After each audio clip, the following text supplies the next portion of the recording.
Bonjour chers frères et sœurs en Christ, que la grâce, la paix et la miséricorde de notre Seigneur Jésus-Christ vous soient abondamment multipliées. Shalom et bienvenue dans cette nouvelle vidéo de 7 minutes de pain quotidien du 21 février 2026.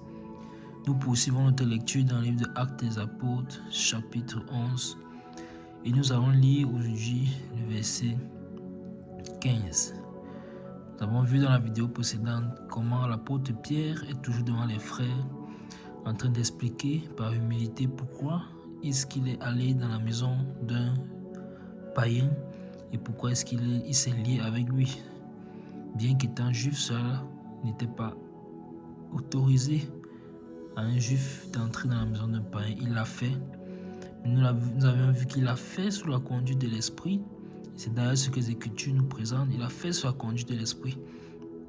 Nous avons donc été encouragés à développer cette relation personnelle avec le Saint-Esprit pour qu'il puisse nous conduire, pour que nous puissions savoir quand il nous parle, être dépendant de son esprit, ouais. Connaître sa voix et surtout pouvoir lui obéir. Imagine-toi que tu es à un feu rouge en train d'attendre et l'Esprit te dit traverse ce feu rouge. Tu vois que si tu regardes le feu rouge, tu vas dire la loi dit qu'il ne faut pas passer au feu rouge. Mais le Saint-Esprit te demande de traverser le feu rouge. Pourquoi? Parce que lui sait déjà qu'il y a un chauffard qui va venir derrière et conduire ta voiture si tu te trouves encore à ce moment-là, à cet instant précis.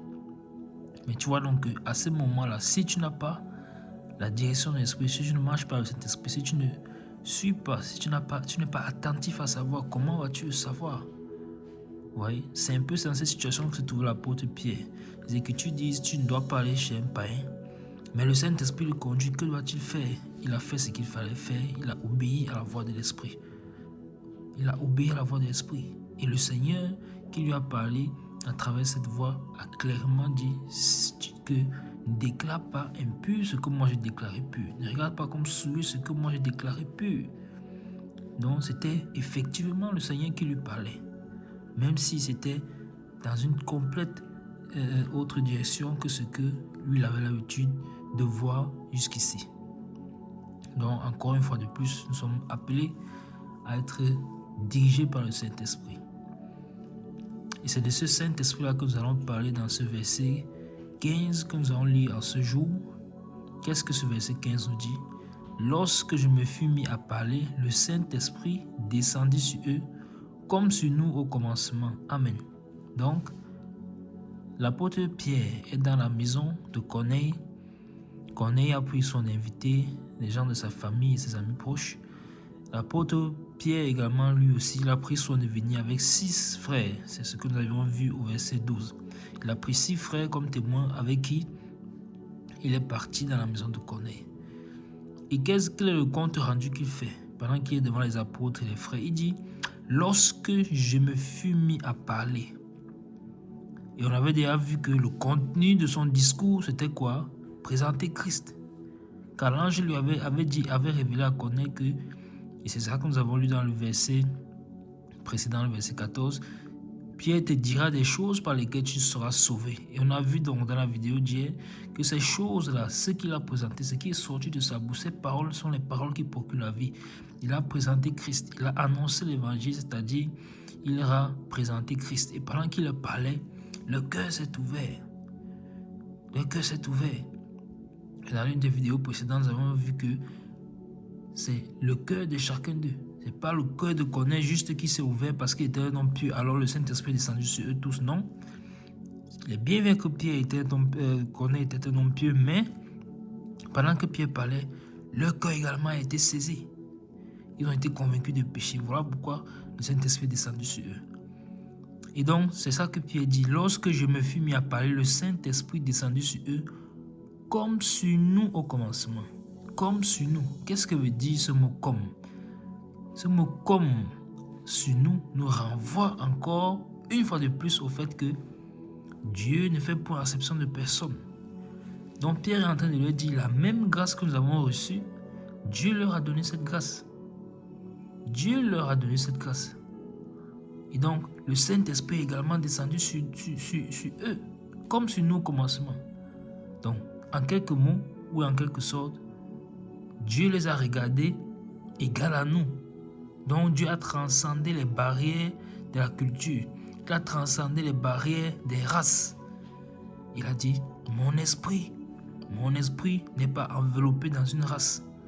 Mon esprit n'est pas caché dans une culture. Mon esprit, je suis mort pour tous les hommes, pour que tous les hommes, pour quiconque croit en moi, ait la vie éternelle, mais ne périsse point. Alors ces paroles, on peut bien s'imaginer que c'est des paroles qui, avec le temps, ont commencé à repasser dans leur cœur, à ressurgir dans leur cœur. Car comme nous l'avions également vu dans le livre de Actes des Apôtres chapitre 1, il avait déjà dit que vous serez mes témoins à Jérusalem, à Judée, à la Samarie, jusqu'aux extrémités de la terre. Mais qui habite aux extrémités de la terre? Il n'y a pas que les Juifs, il y a aussi les nations. Alors, ces paroles remontent dans le cœur pendant que Pierre est en train de leur parler. Il dit, le Saint-Esprit est descendu sur eux comme sur nous au commencement. Donc Dieu les a regardés comme nous. Dieu leur a donné la même grâce. Alors, s'ils ont reçu la même grâce que nous, pourquoi allons-nous nous regarder différents d'eux?